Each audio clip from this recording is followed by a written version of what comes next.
With electric vehicles become used more, concerns are also rising over their safety with recent incidents of EV fires. It's the topic of our business segment today. Our economics correspondent Moon Hye-ryeon joins me in the studio. Hye-ryeon, tell us why safety regarding EV batteries has recently become such an issue here in Korea.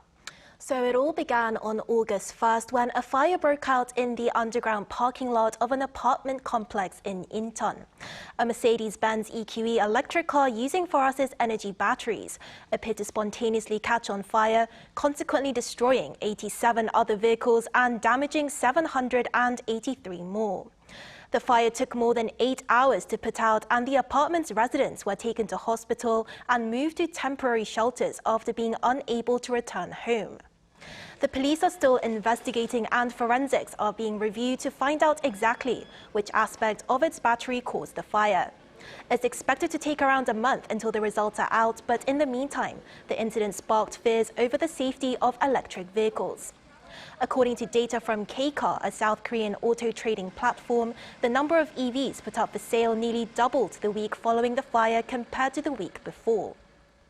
A different used car platform, N-Car, showed that prices this month of some popular EVs, such as Hyundai Motors' Ioniq 5 and Kia's EV6, fell in contrast to last month, as did Tesla's Model 3 and Model Y. Hye-ryeon, is this happening only in South Korea? Not at all, Changmin. Actually, to help consumers, EV battery regulations are being put into place in countries all around the world. In the United States, the state of California will be implementing a battery labeling system starting in 2026 to provide consumers with information such as manufacturer, voltage, and unit capacity.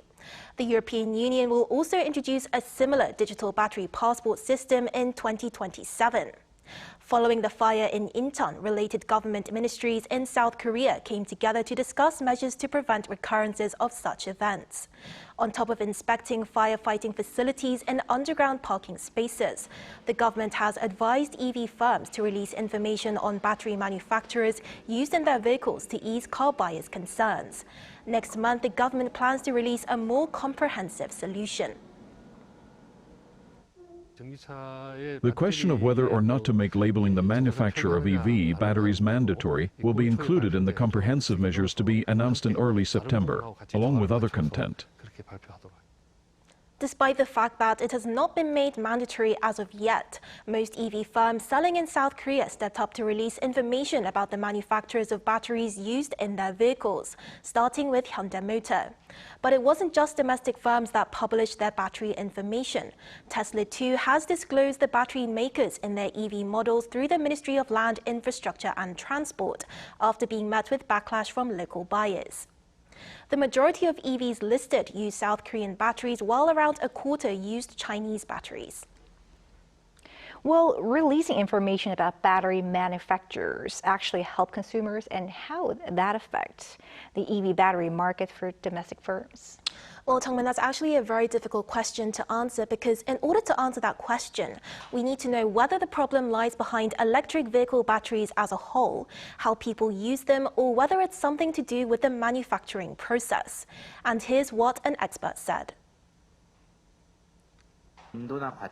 I think the effect of mistakes made during manufacturing is actually greater than the effect of surrounding temperature or overcharging.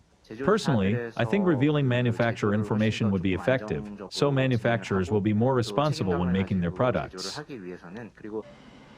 Professor Nam went on to explain that manufacturers will put a charging limit on batteries so overcharging or temperature risks are less likely to occur than, say, an issue with overpackaging the battery that could make it more prone to fires. With so much focus on EV battery manufacturers, experts say that domestic firms could benefit in the short term after it began to lose ground with China's cheaper batteries in recent years. All right, thanks for the report today, Hye-ryeon. Thank you for having me, Jungmin.